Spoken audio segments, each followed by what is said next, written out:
from Holtville. So if you go back down the line, without Winnipeg rescuing me from my situation, I wouldn't be able to help people in their situation and continue to end the violence. And like she said, it doesn't affect just the victim and the abused. It affects the entire family. And we are not victims. We are survivors and now we're dead. And we're so thankful for that happening. I appreciate everything you did for people because I like that.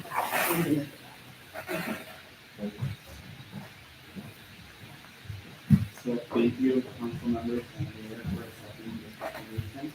As you guys mentioned, it didn't only affect the victims, but also the families. So that's why we have also a program that is called Emergency, where we talk about the effects of the secondary victims that have when they come to seeing domestic violence or experiencing their parents and how it affects them when they grow up or when they have a partner.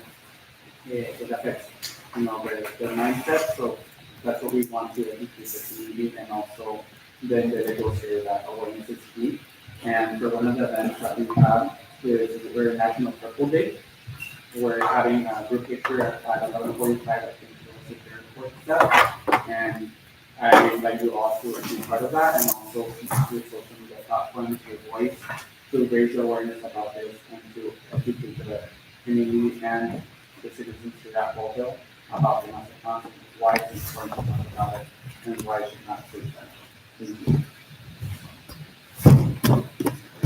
I'd just like to say that for some of us who went to school with their children, the Virginia's children and Alice's children, in the school, back the last couple of days, I've been texting with Alice's son, who lives in Missouri. Most of the time he's in a helicopter, he's a former Marine, and he flies down to the oil decks down in Louisiana and Missouri. He's 1 week on and 1 week off. I'll tell him about him next time I talk to him. I'd like to read this proclamation for you.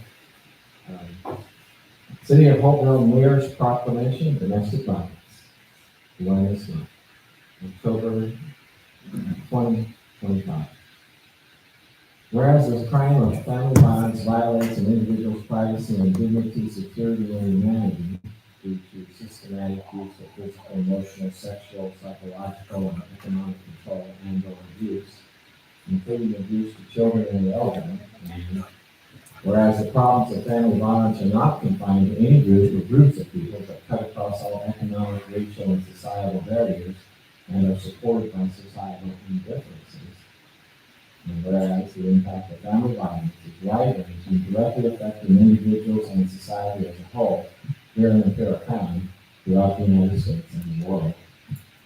Now therefore be it resolved and authorized that in recognition of the important work done by family violence advocates and programs, I, Mayor Mike Itself, and the City Council of the City of Holtville, do hereby proclaim the month of October 2025 to be Domestic Violence Awareness Month in the City of Holtville, and urge all citizens to actively participate in the scheduled activities and programs to work toward improving victim safety and holding perpetrators of family abuse accountable for their actions against individual victims and our community.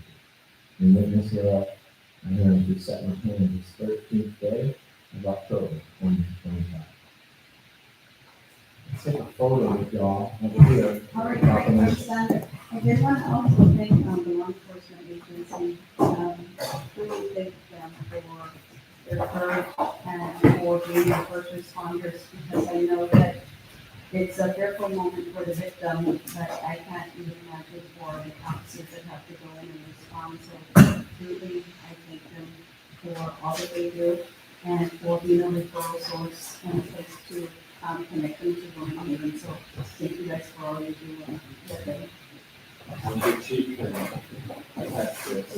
Yes, no way.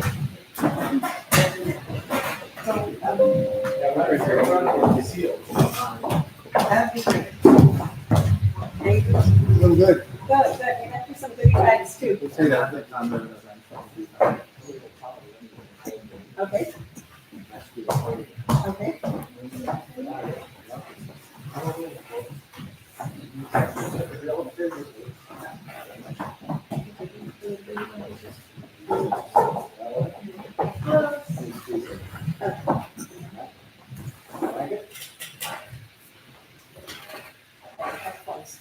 Thank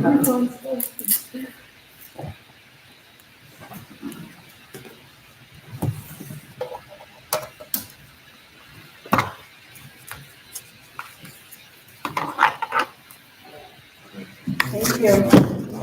Thank you so much. You like the person? Thank you so much.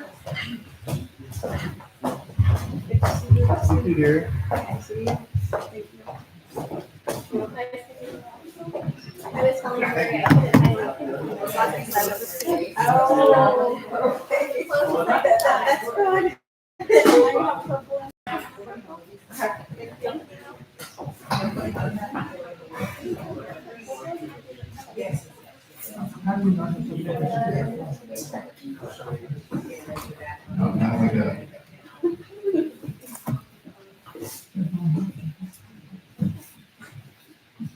You are not obligated to stay with us, exciting news now. Thank you all. Hey, what date are you gonna be there? You're mentioning- For the National Wear Purple Day, Yeah. Thursday, October 16th. And I left you a little calendar with the events on it. You guys can wear on Thursday. You already done it. I have a question. Yes. So there's two walks. Yes, There's one on the 15th and one on the 29th. Is that- yes. So the 15th is with the Lexico Regional Detention Center. We're gonna have that at 9. And everyone's also invited to that one. And the IBC one, we're still getting the flyer out from them, but it's gonna be in their track and field where we have it every year. And also we're gonna have a little table where we can set up as well some resources as well for the students and also for the community. Christian, do you guys have anything going on Thursday? It's National Wear Purple Day. Okay, that's the purple date, but you have an Yes, and that's event when we on that invite day. you to be there at the Girls Security Court Okay. for a group picture as well. If you guys are free in the evening, that I was saying we have our farmer's market, Okay. if you want a table there. Okay. All right, thank you. Thank you so much. Thank you. Thank you.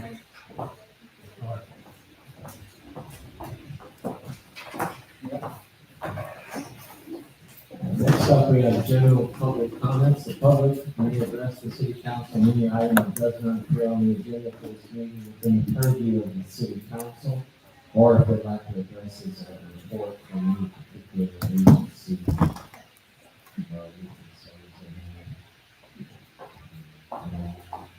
Hey, nice color for today.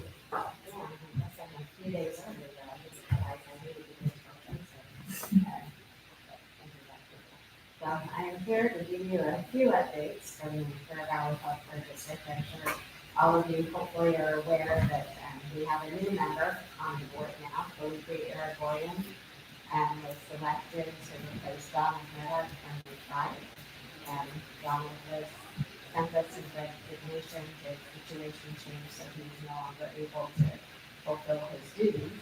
That seat will be up for election in 2026. So more to follow on that.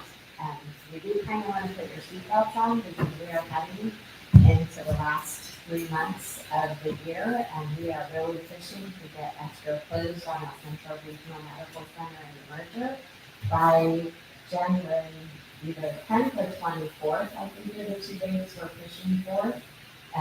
So we'll see how that goes. But the next meeting's coming up. We're going to be important ones.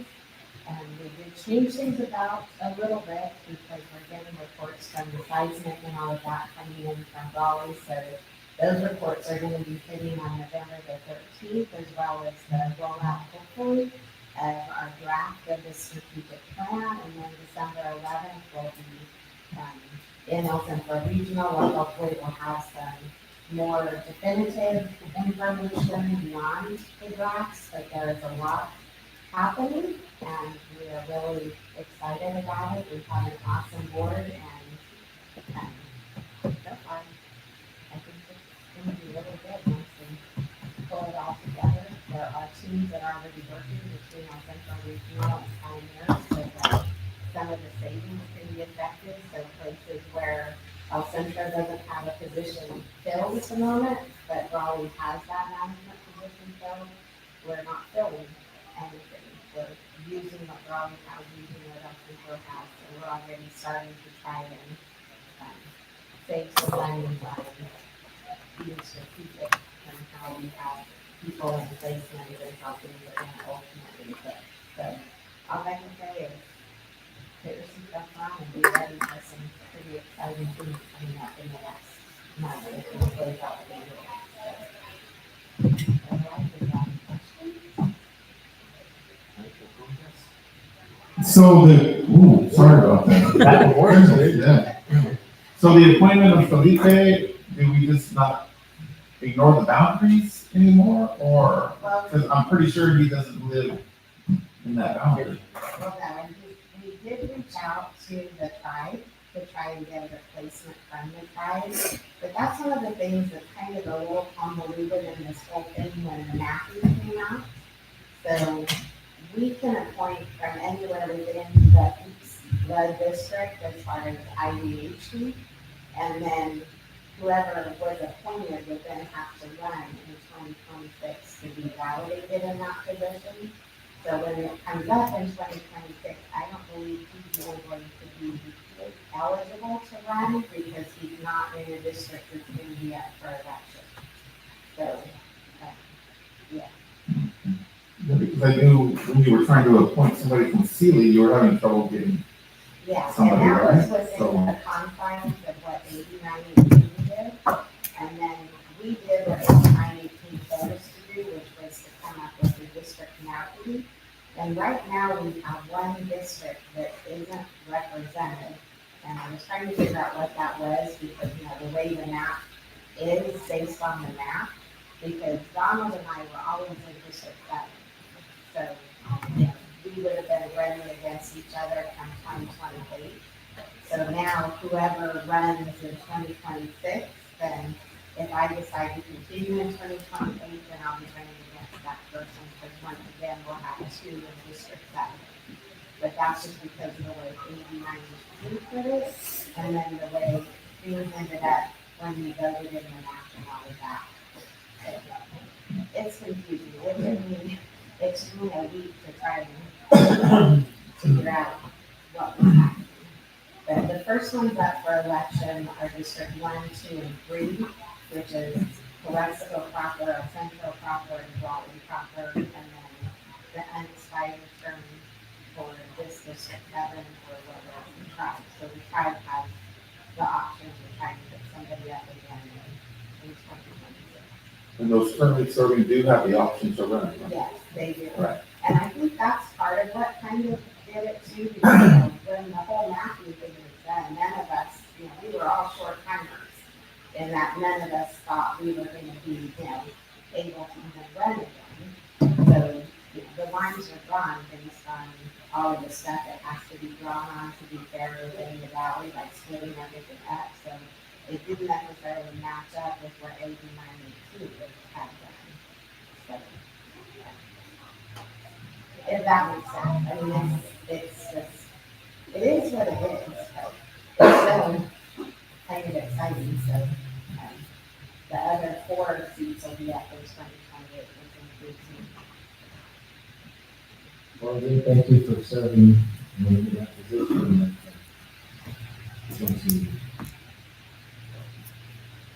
I have a question.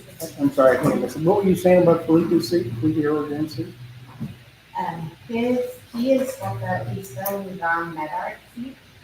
So, because that seat isn't up until 2028, he was appointed for the term, Well, that's like, perfect. from now until the next election, because obviously it's too late for you to have it all in. Right, okay. Yeah, so basically whoever got into that position would then have to run officially in 2026. But I don't believe that he's within the boundaries to where he can actually run to fill that seat. However, if he's in District 1, 2, or 3, then he could run to fill that place. And is the district still on a timetable to get something before the voters on a permanent funding source? So we are, we've got to get something on by November the 26th. That's happening as well. We kind of needed the open sources to come in with the drawings, and as we're kind of finding all of these ways to put things together, save money, and look at what the big picture is gonna look like. That's gonna give us the ability to come up to the public with what it is that we need for the water or looking for. So So you would get on it. Was it ballot that you would do in March or something for that? Well, the primaries are in June, but I think August, at some August or something. To be on the November ballot, we would have to get some to do this, it's really bad. We would have to get the paperwork and everything to the county, I think by August. It's the same as like when you do your elections for the November ballot. So that would be our drop dead, have to have something by then so that it can be on the ballot by the 25th. Good question. Thank you. And as always, if you have questions, let me know. Thank you. Any more public comments, Stacy? You're already someone. Yeah. Quick, because I have a flag meeting. Stacy Gertrude, with Vice President Alvin. Yeah, just three things. Are we not ticketing the trailers or the cars that are on the streets and have been on the streets? Because there's a little white trailer that has been on the street on the county for months. And I know for a fact it hasn't moved because somebody backed into it and broke the axle. So it's been sitting there. Which one? 700? It's just right, next to the dirt lot here, where that's. Oh, over here. Yeah, it's right around the corner. You can't miss it. It's a little bitty trailer, but it's been parked there for 6 months. And then I had a function yesterday at the city park. We have a beautiful park when it's cleaned up. It was with Cornerstone Church, they had their little fall around up yesterday, and I was a little embarrassed by the amount of trash that was in the park. The grass not being cut. They had put in their requisition to use the park a couple months ago, and the park is putting, the trash, and then there was 2 other functions, I guess, on Saturday. The trash was still there from Saturday. We had to go and that I was going to pick the trash. And then my final thing is around the kiddie area, the smaller playground, the grass is overgrowing the cement boundary line. That can be a health or safety issue. Somebody should over that grass and hits their head and, it's pretty liability. So the grass is just getting out of control inside the park.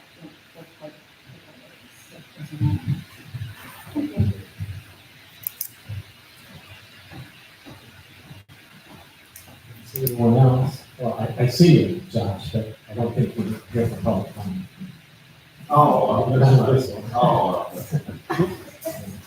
We'll move on to the consent agenda. The items on the consent agenda are the approved without comment. Should any council member or member of the public wish to discuss any item, they may request that the item be removed from the consent agenda and placed on the new business agenda.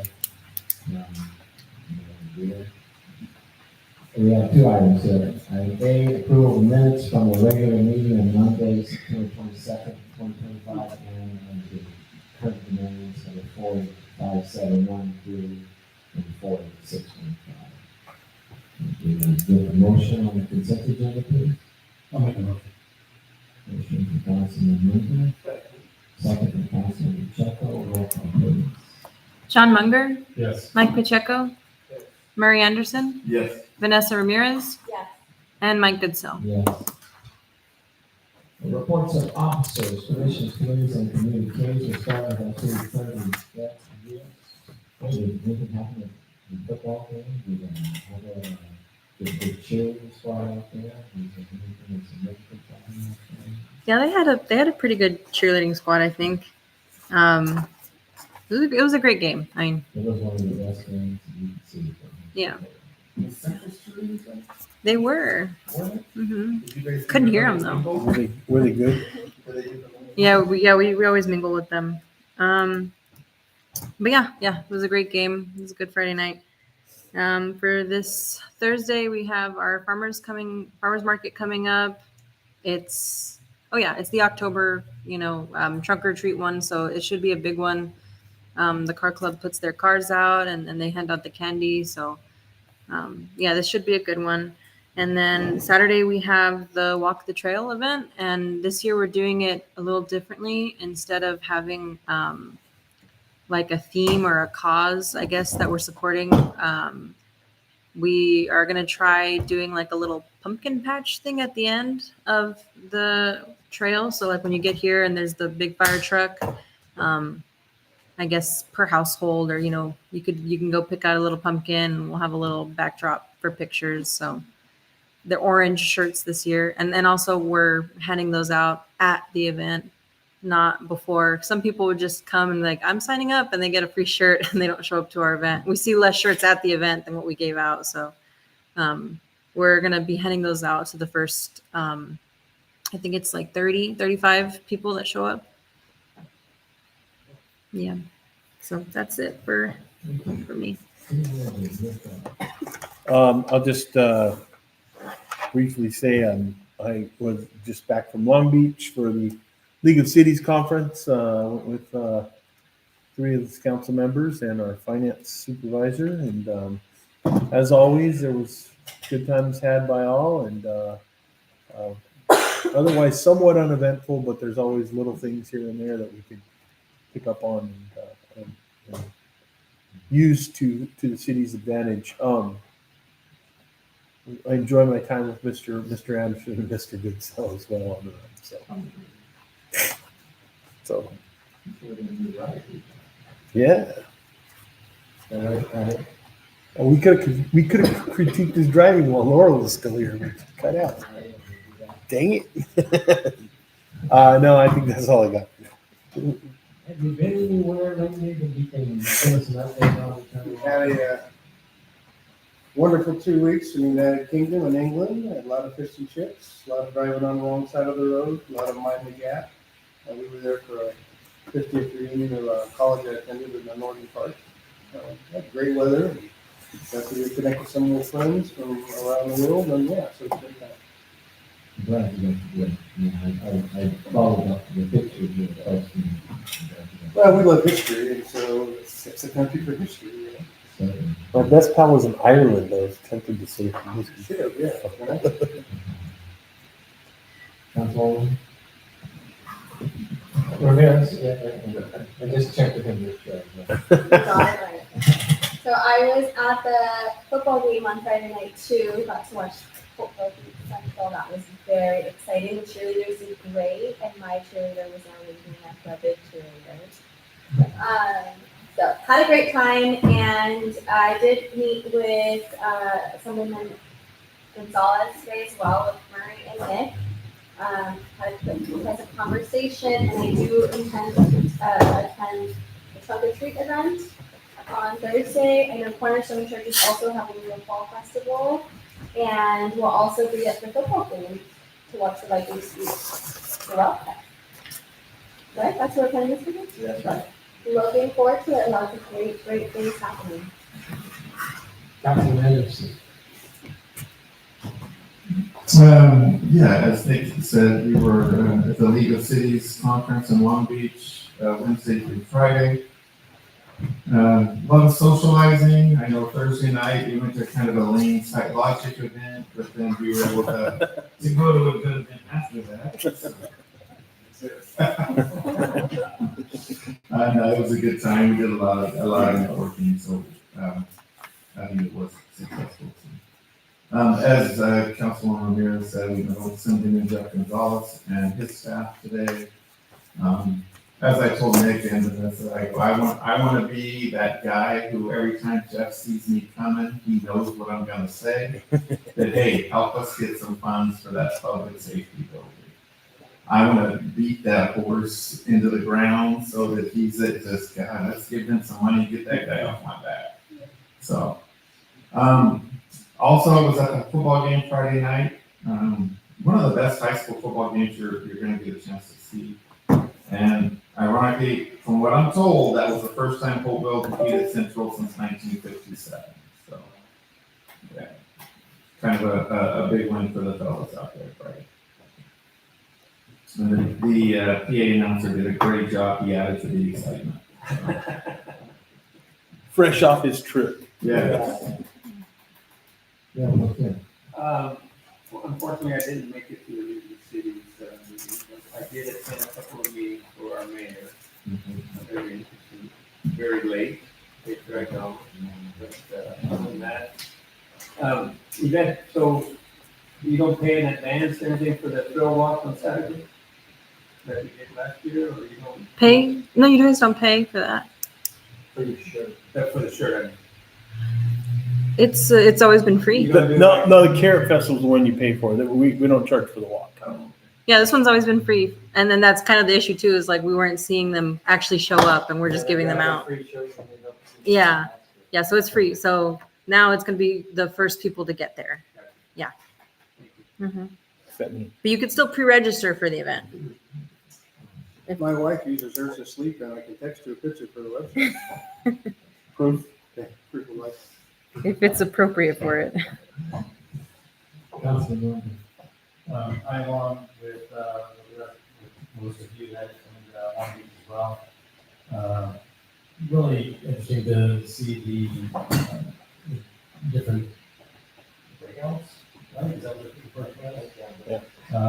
And just the different ways that they are delivered, whether it be an after action review, lessons learned, how they're projecting for future events.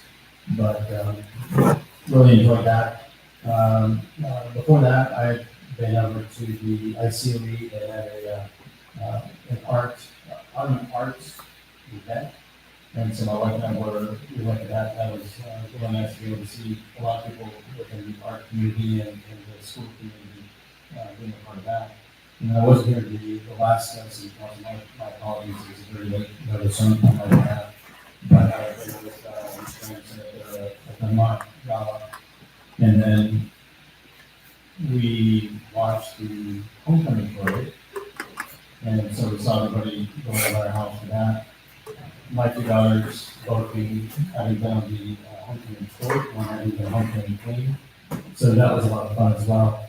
I did enjoy the psychological rehab. By the way, thank you very much, sir. And then for those of you that may not be aware, today is the 250th anniversary for the U.S. Navy.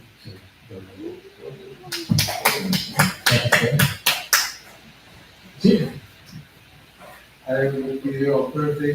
I get my car washed and moving. I will hope to bring my car here. Going. They were talking to you. Wax it. Wax it. You guys have any questions on the steps that I sent? I'll be bringing the speed trader back into the city this week. Just a side note, if anybody listening, you guys happen to have any speed grinders or gladiators? Private department that go right now, they consume them a lot. From LA, Riverside, to this county, every city. So far, we've been good.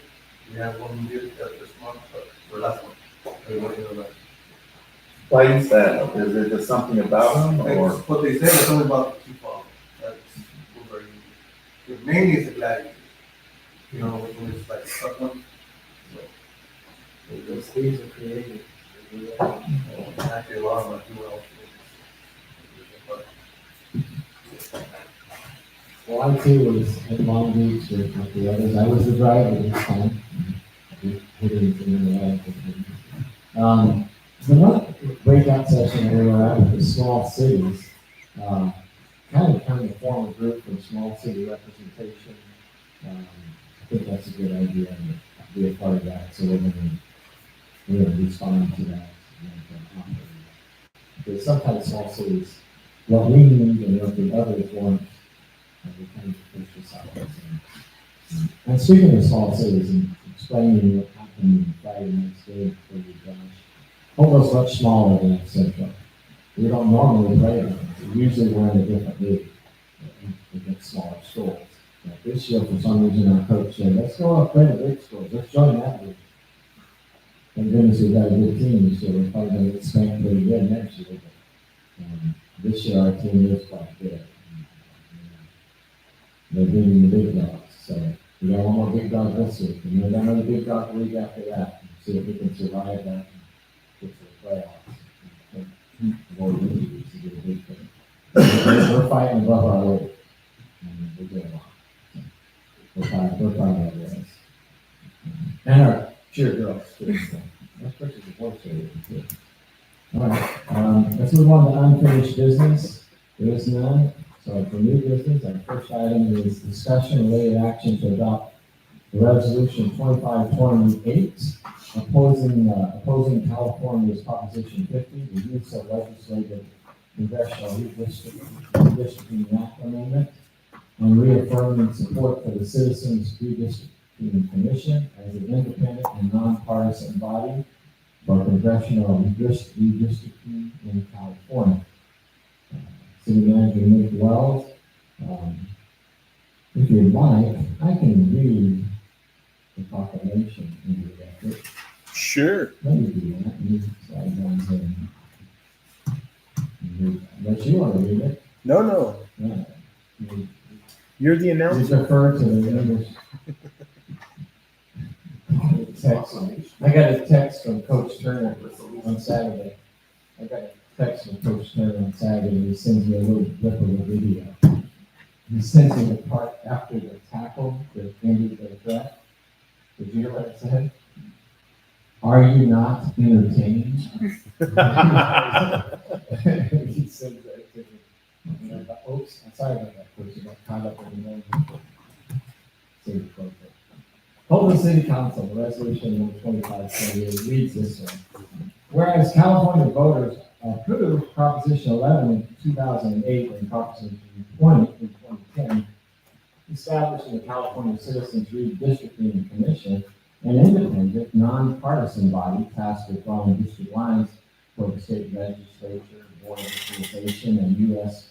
congressional districts, with the intent of reducing political influence and strengthening public trust in the redistricting process. And whereas redistricting traditionally occurs once every 10 years following the United States Census, with the most recent process completed in 2021 using 2020 census data to ensure districts are based on accurate and current population figures. And whereas Proposition 50 seeks to transfer the authority for drawing congressional district boundaries from the Citizens Redistricting Commission back to the California State Legislature, reversing reforms that voters approved through the initiative process. And whereas while some states allow legislatures to conduct mid-decade redistricting, California has historically avoided this practice, and its introduction here could set a new precedent that may alter the balance of how communities are represented. And whereas Proposition 50 will trigger a statewide special election on November 4th, 2025, with projected costs estimated at over $250 million statewide and additional costs at the county level, expenditures that come at a time when the state of California is managing significant budget shortfalls and fiscal constraints. And whereas the legislative process advancing Proposition 50 was expedited and did not include the customary 30-day public review period for constitutional amendments, raising concerns among stakeholders about whether adequate time was provided for public input and analysis. And whereas California has been recognized for expanding voting access and adopting independent redistricting reforms, and Proposition 50 would represent a departure from that model by returning authority to elected officials in the legislature. And whereas the Imperial Valley, with its international border, extensive agricultural lands, significant mileage of roadways, renewable energy development, and binational economy, requires fair representation that reflects the unique needs of this region. And whereas statewide decisions should strengthen, not diminish, the amount of rural and border regions to be fairly represented and heard in both state and national policy making. This council does hereby resolve and determine and authorize as follows. That the council, the city council, City Hall opposes California Prop 50, the use of legislative congressional redistricting. So that's what's That's what's on our table here to discuss. Is there any conflict? Oh, got what? Three more than mine, I think they're. No, I'm not. Oh, that the city council, oh, it's in the city council of the city of Holtville reaffirms its support for the Citizens Redistricting Commission as the appropriate independent and nonpartisan body to draw congressional district boundaries in California. That the city council of the city of Holtville emphasizes that this opposition is not about partisanship, but about protecting the voices of local communities. The foregoing is true, correct, and adopted on this day.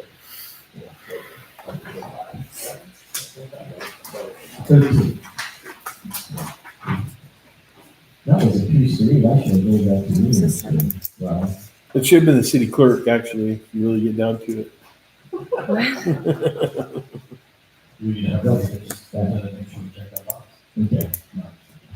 Oh, yeah, the date's wrong on there. Yeah, the date should read the 13th of October. By the way, I apologize ahead of time for any mistakes in this particular packet. I was working on this tiny screen and in little snippets of time and late night and all that. Sorry. Yeah.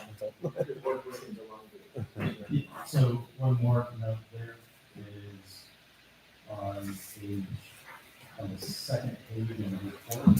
Yeah, about the Council. city manager recommendation. Recommended salary set. That's Yeah. IBID that my deal, so. Yeah, okay. So what's a pleasure of council, we'll discuss this, proposition in any way, or, make a motion, what's the one, How did this end up on the agenda? Were we asked to, I asked what to do everything. is this something all the cities are doing, or? I know Raleigh did. I think a lot of them considering that. Yeah, the county considered it and didn't pass it. Raleigh passed it. Calexico is considering it. I don't know who else you've heard. Well, several cities across the state. Yeah. And not just in Carroll The County. city of, I heard the city of, like, what is it? Lake, Your city? Yeah. Yeah, quite a few cities here. Concerned about the property. Canyon Lake. That's sorry. Losing my Canyon mind. Lake? Losing my mind. Nick, when's the last time we adopted something like this? We've done it in my tenure. Just I can't remember exactly. It's been a few years. Miss Walker, do you remember? It's been a while. It's been a while. It's been at least 8 or 9 years. We do get asked from time to time. We do.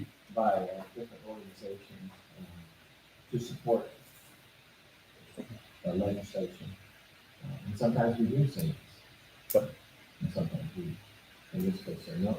And sometimes we ignore things too. Yeah, It's sometimes we ignore just it. just let it Because we don't want pass. to weigh in, yeah, and sometimes we choose that path. Yeah. All three paths are available. I do remember. For sure there was legislation to sever our ties with the detention facility, and I believe we did something for that. So that would have been 6, 7, 8 years ago. And that's the last time I think we've done it. Way back when redevelopment was going away, I think pretty much most California cities took a stand, including. I know that at the STAG quite often we weigh in on legislation, 375 has been voted for us and we can kind of rewrite it. Every now and then legislative bodies to at this level, weigh in on what's the state's doing. But I'm just, our county leaders chose not to take action on this. But yet, I know Raleigh did, but we know Raleigh's mayor likes to get in the limelight. Why are we needing to take action on this? Is my question. That's not I suppose this mayor likes to get in the limelight too. Because I really feel like this is a time when you've got to speak up and you've got to have a voice. I feel pretty strongly about it, that you don't just ignore what's happening. You have to go by and say, well, I can just take the sideline on this one, because it's taking away the representation that we thought was best and moving it into another category. When we as voters push for an initiative, and this happens quite often in California, voters approve an initiative and California legislators ignore the voters. And I don't think that we should ignore that this one.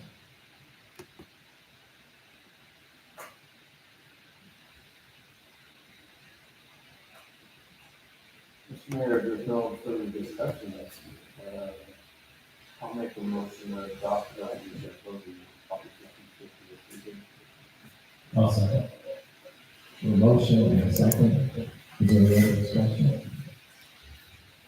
Roll call, please. John Munger, Saying yes to the project, correct? Yes.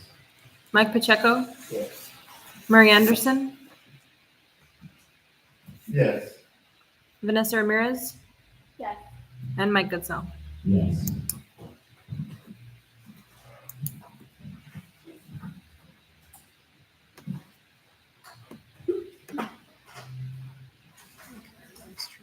All right. Well, is there anybody else in the room that we need to get some attention? Oh, yes, there is. Exciting activity is why Josh is here. Josh, before you start, I got the mouse. Nothing. And I did it. And I'm glad I picked this color. Look at these guys. Whoa. It's almost like you're twins. This I'm honored to be here tonight with this color.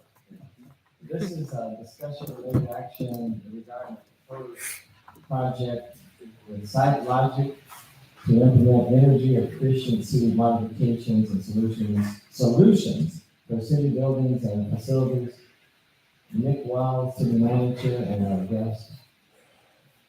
Yeah, so I'll just quickly introduce Josh, and then we have some of his compadres on Zoom, I think. I don't know how this is gonna work. We've got a couple of things. But Yvette's over here like whatever that thing is. And, but I think we have that up too. And I'll let Josh kind of introduce the topic and go from there. And, okay, Jason's on. I see Keegan. I don't see Jason. They're both there. Jason's here. Yeah, they're all there. All right. Thank you, City Manager. Good evening, Mayor, City Council, staff. Appreciate being here this evening. And honored to wear this purple. It was great seeing a few of you last week at Lake Cities and catching up. Now let's get into business. So last time we were here a few months ago, kind of brought some preliminary numbers on what the city can do to really focus on cost-saving programs. That's also being impacted by Sacramento mandates. So ones that you really can't put off to the side for too long because they'll eventually catch up. Don't want to say urgency, but there is a form of urgency because the program today, we've also finalized what the incentives from the federal treasury that the city would be able to benefit and receiving. And there are some sunset clauses on when those incentives, a timeline that we're going to have to follow, we'll dive deep into. But my team, staff, everyone feels comfortable that we'll be able to achieve that next for the Inflation Reduction Act. As we have on tonight, I have our lead energy engineer who's been working on this program, Pete Dottie.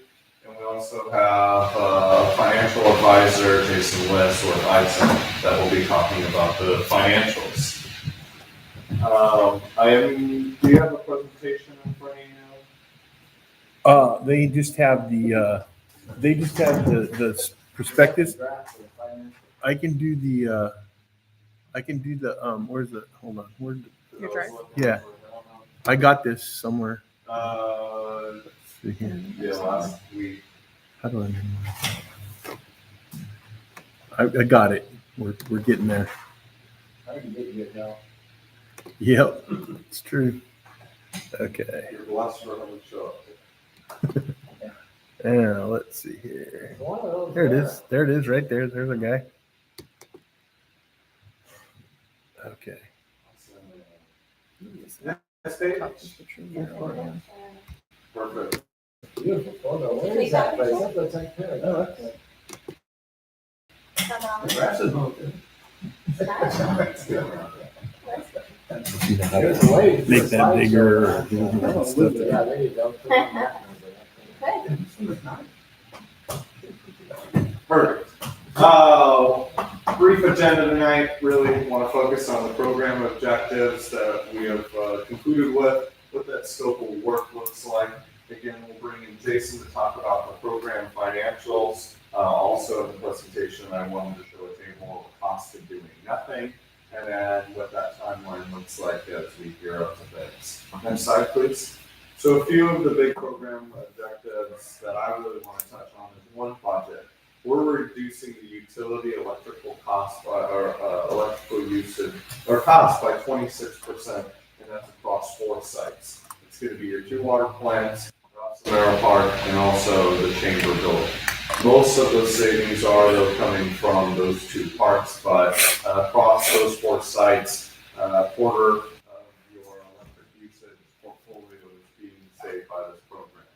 The other is awareness. Again, not putting things off to the side from SB 100, Cal Green Code, and now the I'm actually going blank on what it is. I just went, but the fluorescent lighting procurement ban. So having to convert all the lighting. So this program is touching on a few of those, like SB 100 and also your lighting. Another program objective was risk.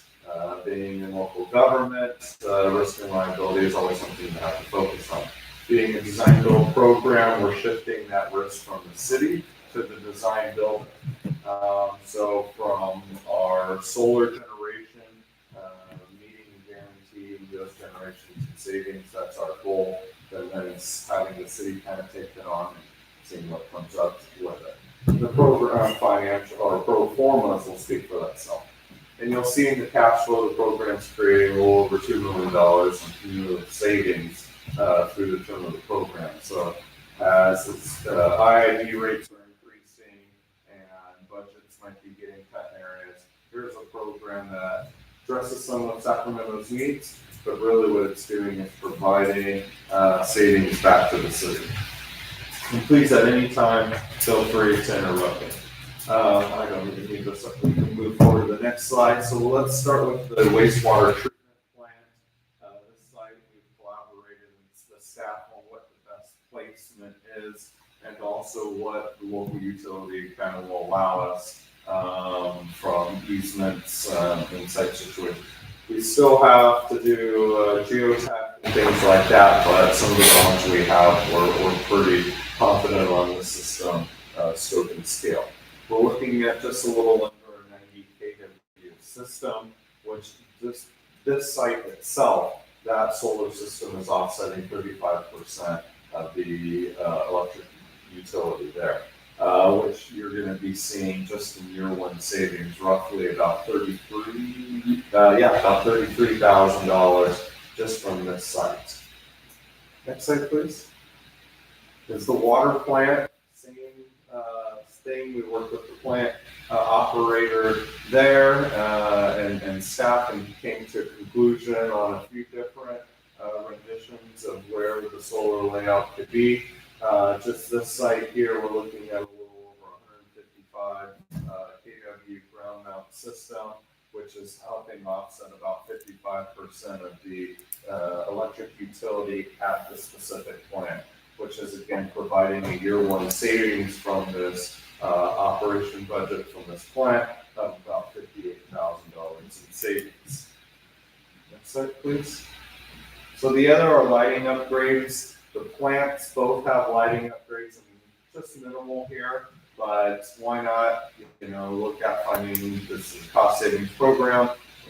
LED has been proven that it's been saving, and also even the maintenance savings is possible. So we looked at other areas, Chambers, just a couple, but the focus was actually really driven over at Rossavera Park. So we know some of the sports lighting has been converted over on a program. This program's completing everything else, and also a few of the interior lights in a couple of those buildings even around the aquatic center. So we will be changing out all the remaining lighting that has not yet been completed in that first lighting changeover to LED, and any control systems are bringing it to what the existing control system of on off or be able to turn on functions like that will be integrated into that. So lighting has been proven in any energy program as a low-hanging fruit, so we wanted to look at including that.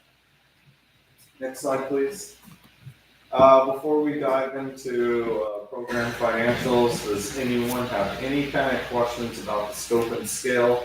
Again, I also have Keegan on if there's a technical question, but really any financial question, we'll let Jason lead with that. I have a quick question. So, in looking at this, we're looking at 30 years, correct?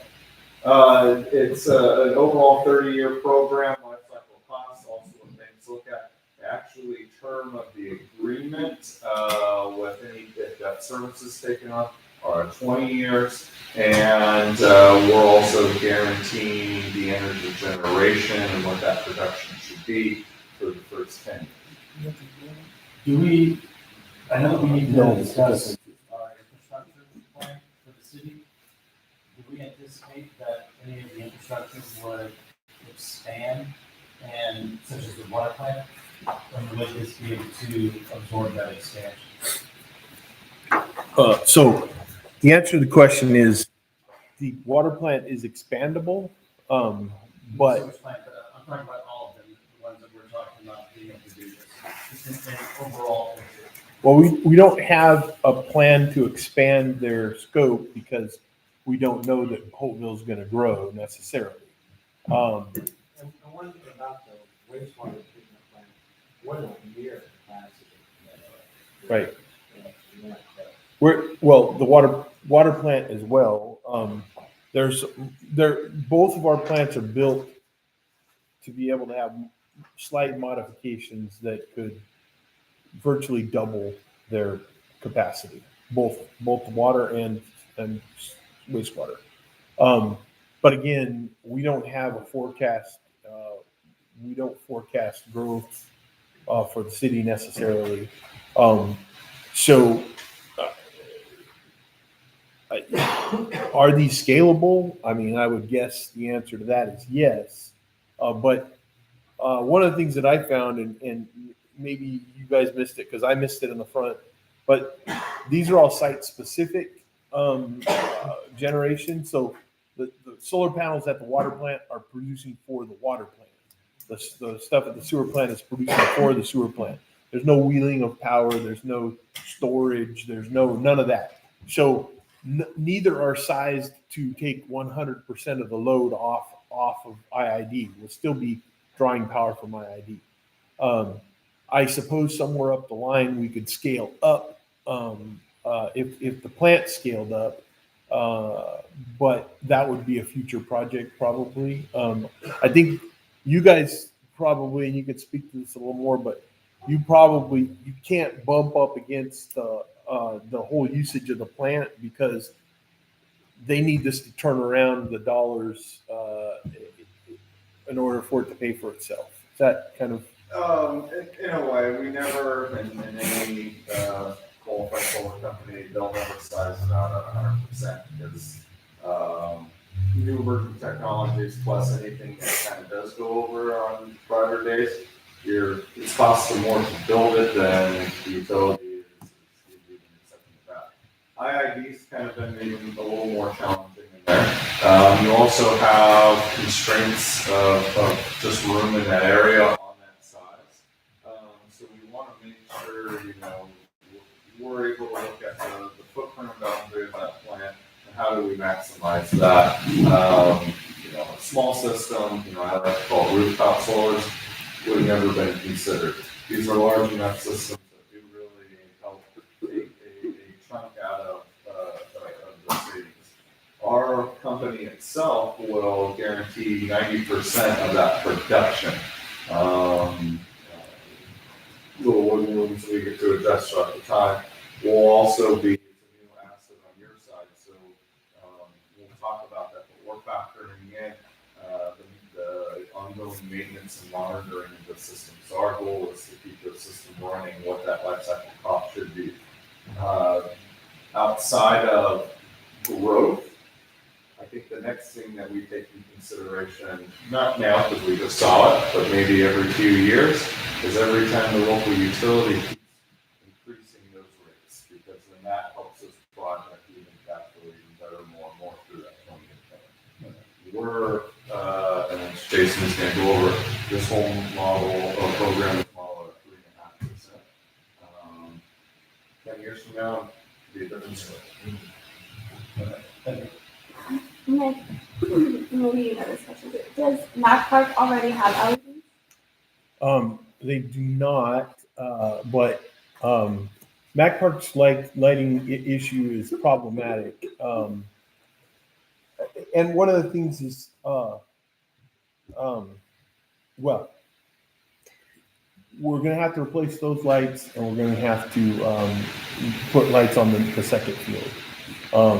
But we're also kind of a little reticent to do too much over there because the poles are substandard, and Little League International will make you replace poles and stuff if you do too much. But I mean, I don't know. Did we ever look at the lighting over there at Mac Park for LED? Do you know? Keegan, you're out over Yeah, there. Keegan, if you can hear us, can you add to that? Let's see. Hold on. Hold on one second. You're trying to get you sound like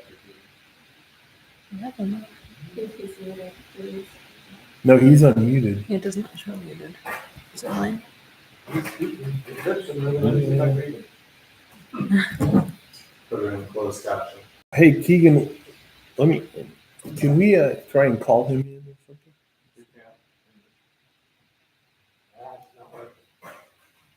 Test. We can't hear you yet, Keegan. We're trying to figure out Yeah, why. nothing.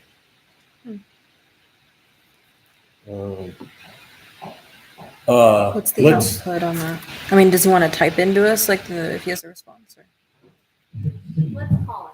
I mean, we could see. Yeah, we're his- gonna call him. You want to do it offline or do you? I don't have his number, so we probably need a three-way in Jason as well. All right, if y'all can hear me, I'm calling you all in. And I can put this on the speaker and kind of, just, Perfect. and then we'll get a freaking loop going at some point probably. Oh, now he says he's muted, but it wasn't before. Yeah, but we weren't picking him up. Yeah. Okay. And then I'm gonna add. Sorry, we got four things going on this one computer. The YouTube live feed, the slideshow. All right, merge everyone. Perfect. Okay. There, or would you rather? Here, let me do that. Yeah, so I think that the question from a couple of minutes ago was regarding Mac Park and the LED lighting.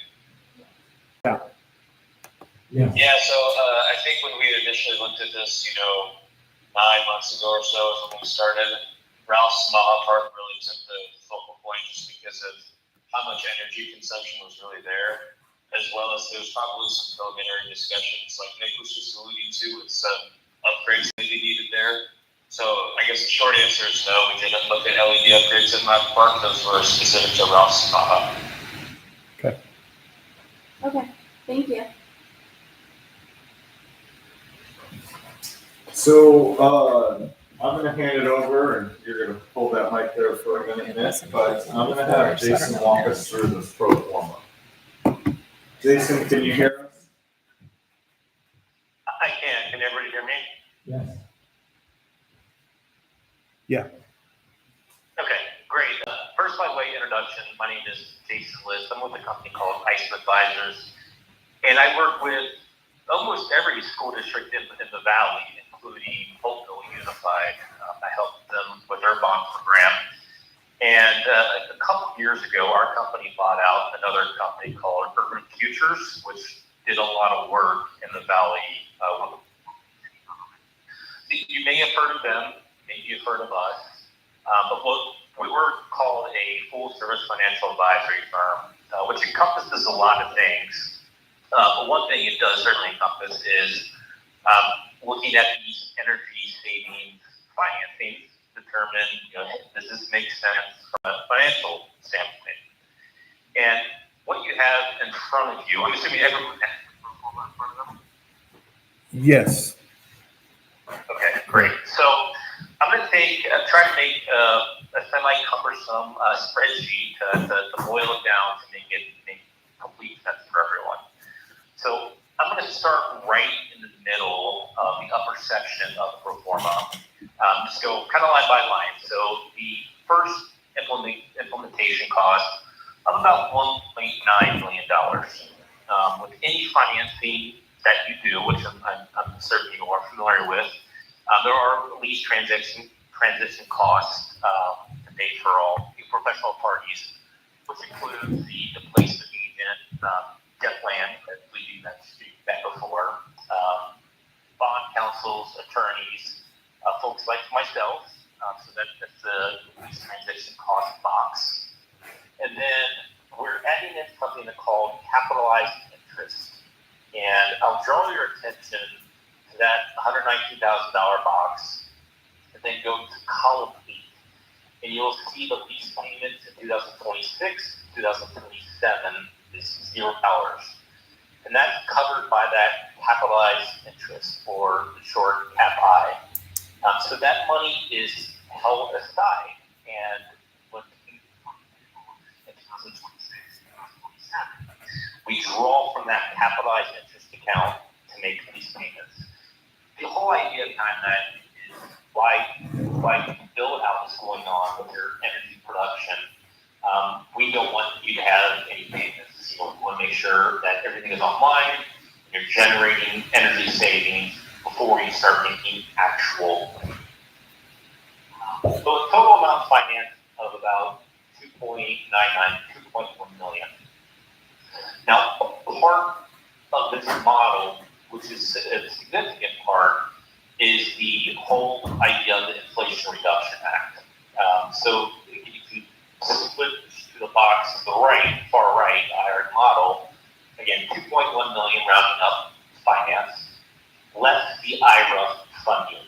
So once your system is online, between myself and the bond attorneys, we make a filing with the federal government for a direct subsidy. And that money is estimated to be $780,000. Now that money is your money. You can do whatever you like with it. But what is contemplated here is taking that $780,000 and taking that money, putting it back into the loan, and re-amortizing that loan. So what you'll see in column 8, the lease does assume that the amortization of $780,000 direct subsidy from the federal government. Now, working down to the boxes below, columns 2, 3, and 5 are essentially your energy production savings. Once everything is online, these are the dollars that you're expected to save by the energy improvement. Column 6 is the solar maintenance budget, essentially annual maintenance. The site folks can chime in or add to this, but essentially maintenance to make sure that the system is fully operational, producing at peak levels. So all that netted together, columns. So, the first real year savings of rounding up $89,000. So that $88.78 you see there in 2027. Again, we have a capitalized interest, and that's kind of a separate account to make those initial lease payments. So while the system is not online yet, no payments are net due. Column 9 is your total net savings. So you'll get that big pop right away of that $80,788. And then once the lease payments kick in, definitely a lower level of savings of about $7,500 to $8,000 a year, while debt service is outstanding for an approximate 20-year period. Once the financing matures in 2046, start to see the larger pop of the savings. from the energy improvements. And the box on the far right, cumulative savings, again, kind of take advantage right away of that $80,000 change, and then starts to compound and build from there for a total program savings of $1.968 million, nearly $2 million in savings. Part of this pro forma, the assumed interest rate is a 4.75%. That's probably pretty close to conservative. For part of what we do is canvass the market for these banks. They're called private placement banks. And there's a good 15 or so across the state, across the country that play in this space. And the type of pledge, revenue pledge that is, again, assumed in this model would suggest a 4.75% rate or lower is probably right. Interest rates have been lower. Again, with the Fed contemplating another rate cut before the end of the year. We think as of today, anyway, this 4.75% estimated rate is, leaning conservative, meaning if we're able to do better, here will reduce, thus the net savings will increase. Again, apologize for not being there in person. I actually have to be in Sacramento tomorrow morning. I always like to be there in person, especially with things like this that are a little cumbersome. But I'll pause for a second to see if there's any questions or anything I can follow up on. Yeah, I have a question on column number 6. I noticed like every 10 years, there's a big jump in the solar maintenance budget. What's the specific reason for that? Yeah, great question. So systems are going to be parts that fail, 10, 15 years out. So we're actually modeling a larger service being done those years. We're counting for all the inverters being replaced, wires being ran. So you're seeing in year 10 and year 20, because again, we want to make sure the system's running at a lot of better cost. One thing I do want to notice, column 6 is not a check owed to us when the program is approved, or hopefully it's approved. These are going to be actually yearly service agreements. It could be with that audit, it could be with another firm. But again, that firm needs to make sure they're providing the right electrical service and maintenance, and also panel cleanings as well that are included in this. You're getting a new asset, you haven't put it on the budget yet, so I can't leave you hanging without modeling what the cost would incur to keep that asset operational to get really at what you want at the end of the day, which is that savings and cash flow.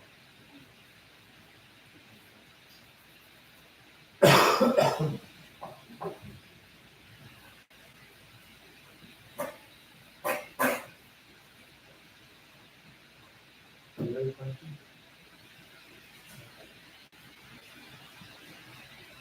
Okay. We good on the financials? Perfect. We want to go Thank you, Jason. to the next slide or two. We just have really a table in there for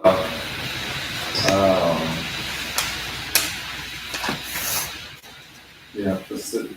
Oh, they go forward.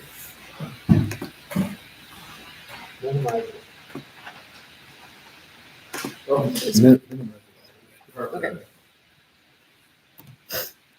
And there we go. We wanted to show a slide of this cost of doing nothing.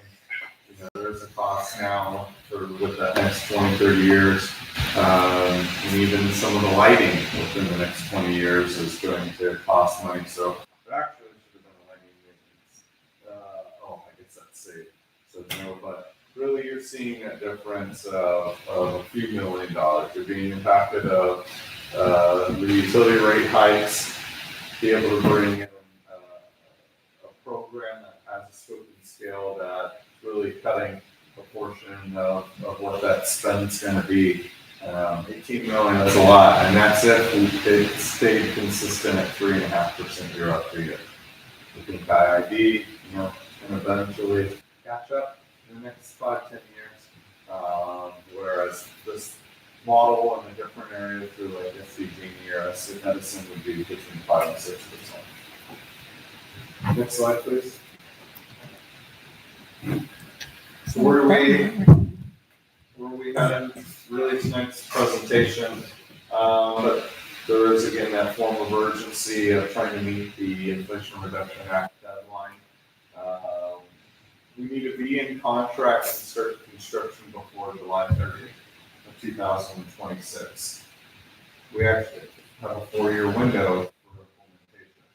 But there's still a lot prior to that. Here within these next 30 days, the city council deems that this program is a benefit to the city. We would be holding a public hearing a month from now. Within 30 days, sorry Steve, we're going to get you busy, so hopefully not on trips, but we'll be providing him our implementation agreements. He could be looking at starting red lines. We'll be working with the funding source side and just getting kind of all the ducks in a row, doing our public postings, helping the city with all that information and gearing up to that public hearing on November 10th. Replacement agent, we believe one of the banks, a couple of banks that have interest, should only take a few weeks after that. So public hearing, if we have everything with legal all put together, and it's the program that staff and hopefully council wants to move forward with, we'll have everything together for that public hearing to be approval of the program, the contract, and the funding all in one big evening. A few weeks after that, we should be able to see that funding available. We should be able to have all of our documents and insurance in order and presented to the city and seeing a notice to proceed by December 1st. Final design, and kind of 2026, I say start implementation, but it's really getting back in front of county, IID, they're aware how far we are with this. That should take a few months. Geotech surveying, we're looking at a window that we're not rushing, but that is also sort of a window knowing we need to meet that deadline. We want to do a groundbreaking ceremony in order to show everything off to the federal government that this project has started and it started before July 3rd. So you can fit in the queue. Because I think it's a healthy number, about 42% of the total project. Well, just a little less than that, but yeah. No, about that much is coming from the Inflation Reduction Act. Here in a few years, we walk away. Yes, we could have probably added that in there and do nothing, but we can't do that in Sacramento. Local governments will have to comply, and there might not be any seed money available to contribute to the agencies to make those unfunded mandate implementations. Here's a strategic way that maybe look at it more as an investment. Let me throw this wild question. So this guy in the White House now, he's not a fan of the Inflation Reduction Act, I understand. So what about his ability to apply that? Jason, do you want to talk more on that? And if not, I can give my version.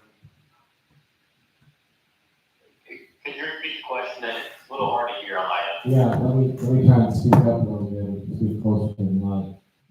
The Inflation Reduction Act, Donald Trump is not a fan, I understand. So what is any likelihood that he'll try to claw that back in some way? Did you catch that now? No, I did not. Okay. He's saying, what's the likelihood that Trump would try to claw this funding back? Since he's not a fan. The likelihood is very, very low. There was a chance to do that already. That has not happened. It's a political risk, but I think it's a political risk that's not going to be very popular. Not thinking of California as a blue state, but if you're a senator in a blue state or a purple district and you vote to repeal this provision of the act, you're going to have a lot of upset people, upset school districts, state governments, etc., that all have partaken in this plan. So it's really a political loser. Not saying that it's impossible, but I would right now see it as a very, very, very low probability. Thank you. And in the beautiful bill, they laid out the sunset phase of that incentive, which is meeting that July 13th deadline of starting construction and up to 4-year timeline. So it's kind of great to implementation. there. And like you said, they have the chance to change it. And fast. They changed the phasing out and some minor things, more on the electrical vehicle side. But the renewables and actually even the battery energy storage, which isn't in play now for this program, but those even are longer coming to No, it was a great question, and I really wanted the financial advisor, you heard it from him.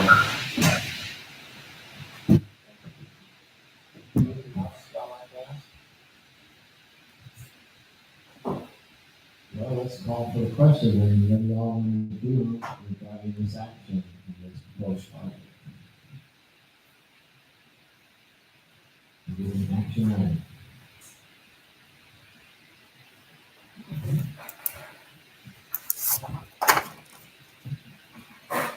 Well, are we looking for a motion or just an action? Motion. A motion?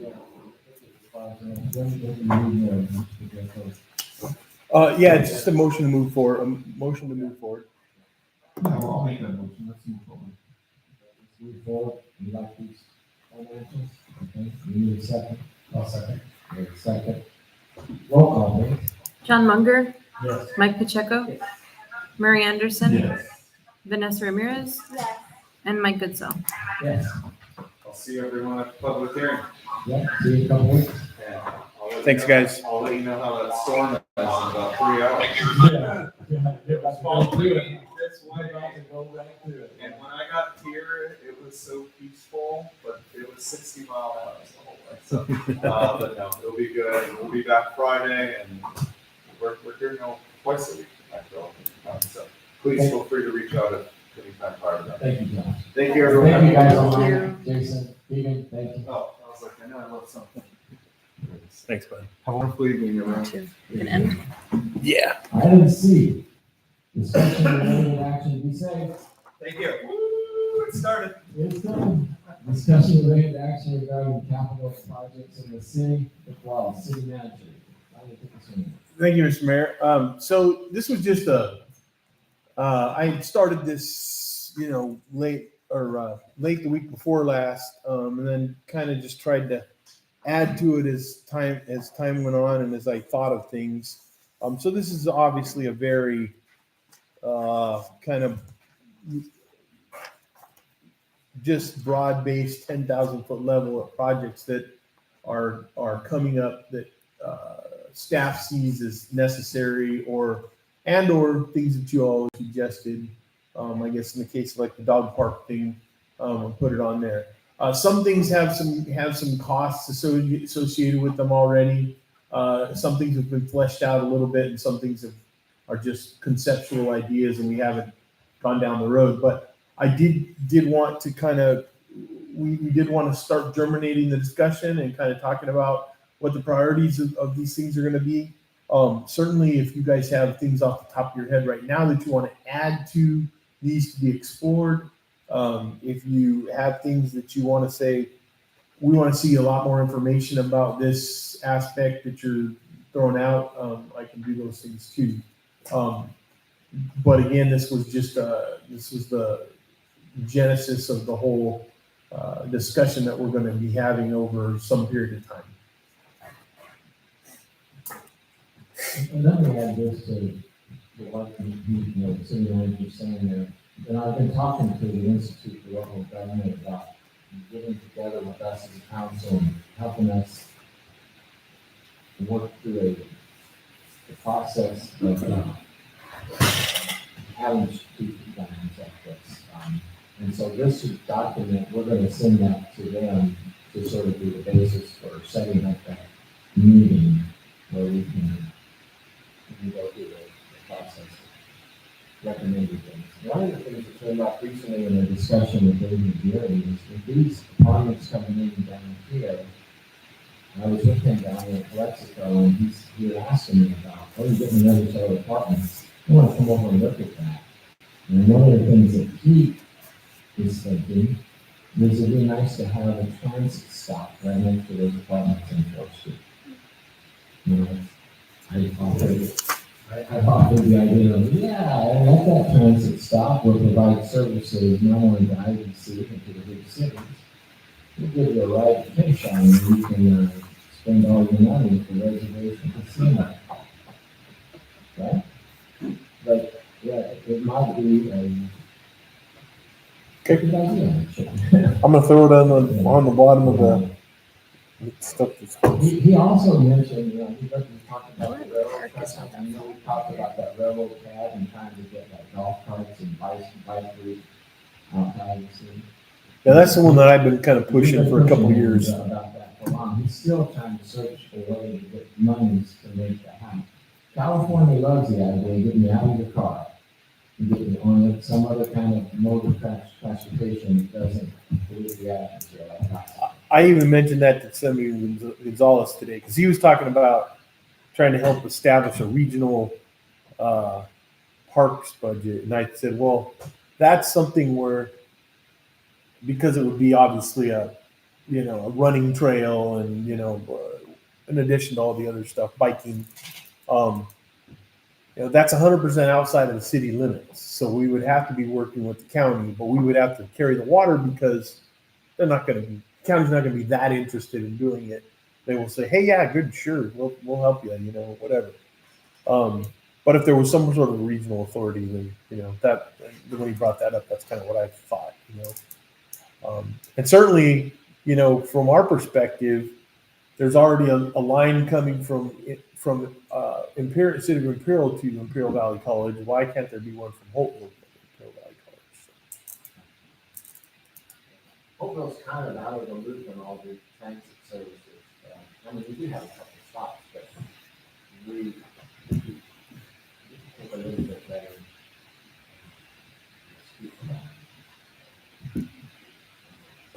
What about adding the parks, being able to revamp the stairs, the bathroom, that big roof park? Okay. Modernizing the restrooms that are in there, where it's something a little more secure, a little more functional. The stairs themselves, and then potentially expanding to where there's some sort of seating on the other corner where we have just like 2 benches for the team sitting behind the fence. Mm-hmm.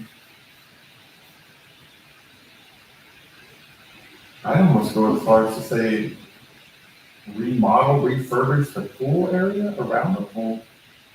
Where you can have a permanent shade structure, not just umbrellas and chairs. Well, just so you know, we just had cement poured to 2 weeks or a week and a half ago. The shade was really dumb. It was like this much over the concrete and then this much over grass, So, and the grass wasn't really utilized, and nobody, so we extended the concrete to further utilize the existing shade that's there.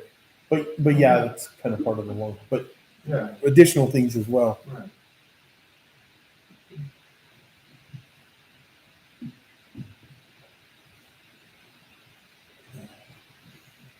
Okay.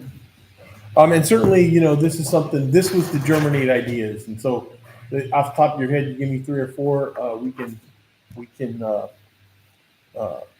add as we go, and if anybody thinks of something, email me and we'll put it on the list. And it's kind of almost a brainstorming thing.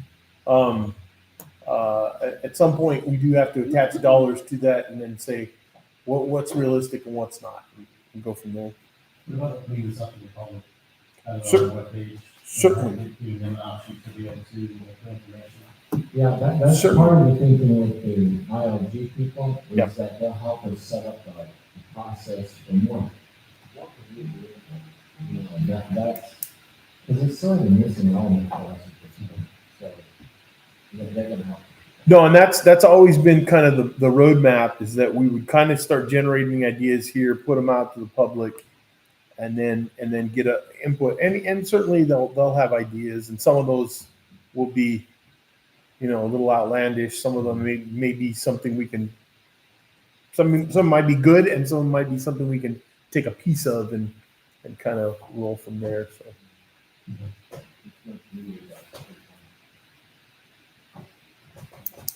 Any other questions about this? We're gonna take it home and think about one we might add to it, maybe something. Yeah, and this might be something too, just for your. I may just kind of throw it on the council agenda every couple of meetings and say, any other input, and Mike wants to get a direction for you guys specifically to be dealing with it, but just keep the conversation rolling, you know. So. When you do that, can we have maybe a summary of what the public has been suggesting as well? Sure. How are we going to be collecting? Well, that's the question. That's one of the questions. Is one of the things we've talked about is having an open public forum, a meeting that was specially for that, and invite people to come. I mean, we can solicit comments on Facebook or something like that at this point. Could we do like a survey? Yeah, a survey would be kind of neat. That way we could have a starting point. Like if there's a lot of the same recommendations from the residents, maybe that could be a starting point for like I can do that. I put out a a survey. public meeting, start like, okay, here's what we're getting now. Yeah. Let's hear from you guys here, and hopefully people show up. Okay. Because we're focusing on infrastructure. It helps. Well, that and parks and whatever. It helps to have them in person too, because you know it's like the whole thing. What do you want to see us change in Holtville? We need Starbucks. Well, okay, we got no control over that.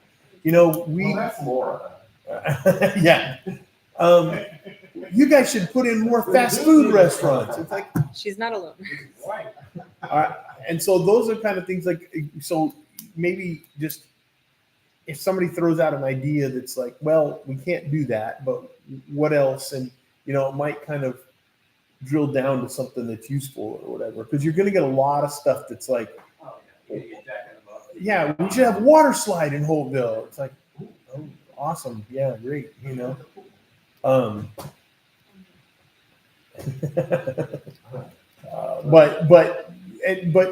that's why, like I say, it would help to have some sort of public forum in person that we could get some attendance to.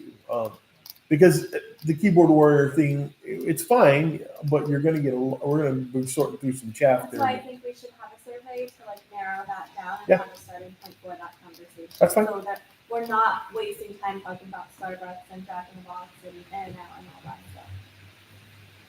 Yeah, I mean, and I'm fine with it.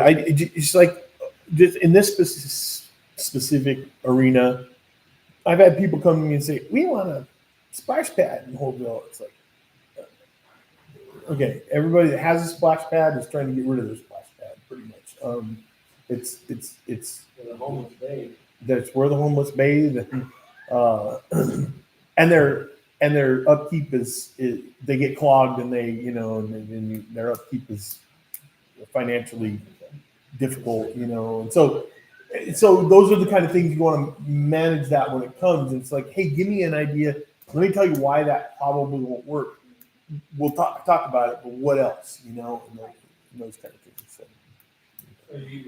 So you wanted to do a survey before the meeting? Yeah, I think so. I think that'd be beneficial. What do you guys think? Or are we narrowing it down to that?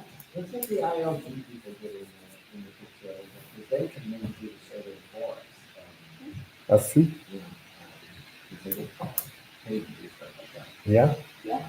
And then you would probably want to say in the areas of parks and transportation / streets, what are the things that are most important to you?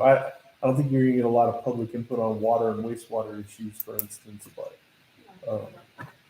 Do you know how like you're saying the ILG people, like how do they put that out to the public? How do they put it out?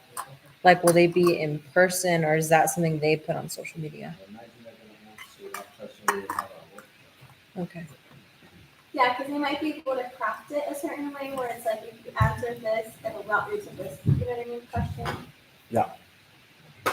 Yeah, and that's where I'm not shying away from what you're saying. Yeah. I want to put some real constraints on Yeah. on that. But that kind of survey is a lot of time. Yeah, to develop. right.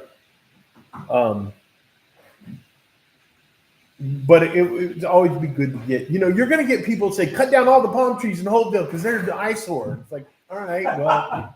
You read your mind. I know. You're not a nice.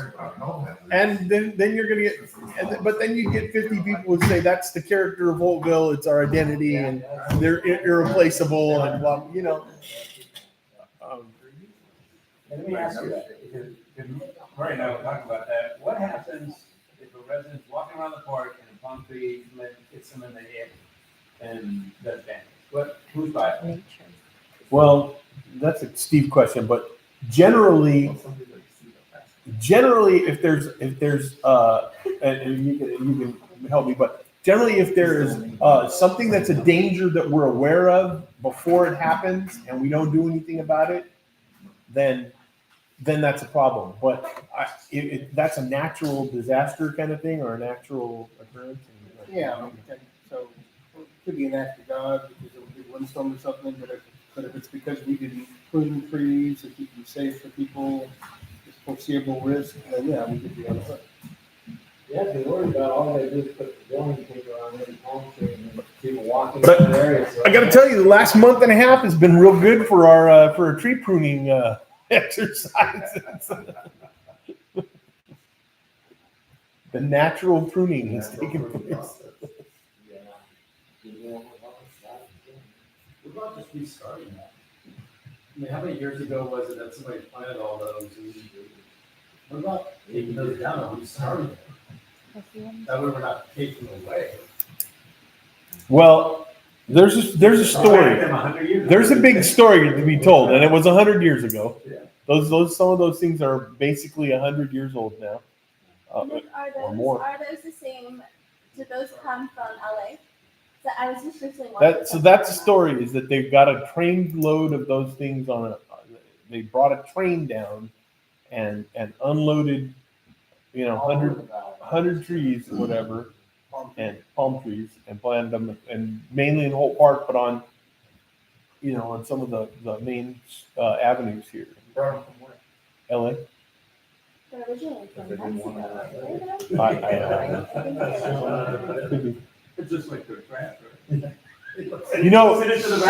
But in answer to your question, I mean, certainly we could start a program where, here's the thing I think about the palm trees. Most of the dead palm trees around town are in front of residences. The ones in the park are in pretty good shape because they've gotten tons of water over the years. Could they be trimmed? Sure. We're dropping palm fronds all the time.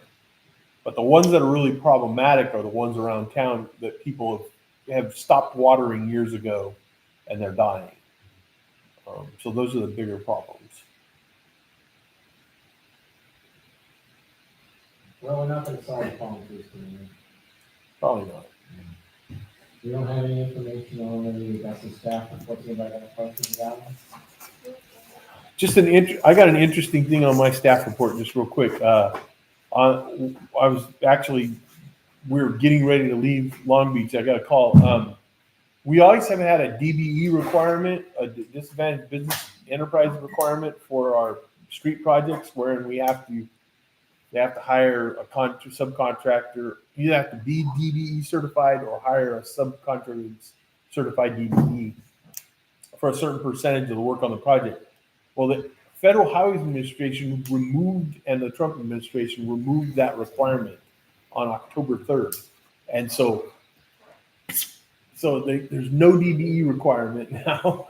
And we're in the middle of bidding a project, and so we have to now go out and do an addendum to it to say we're taking out the DBE requirement.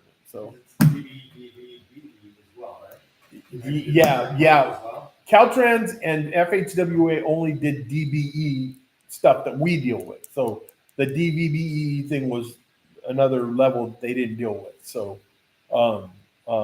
but the DBE was the ones that we were required to meet thresholds on. So. This is off subject, you just maybe think about it. Are we required to have a DBE sheriff? No,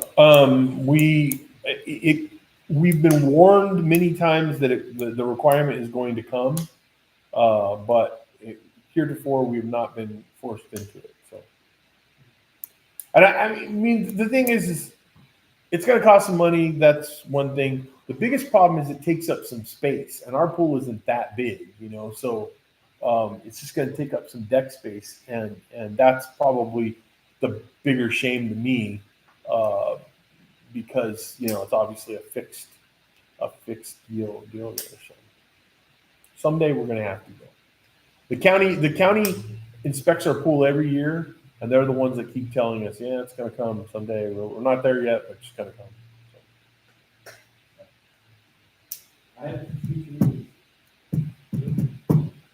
Y'all have anything you want to see?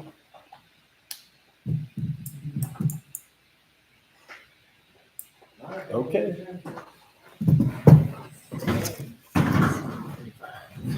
7:45. All right.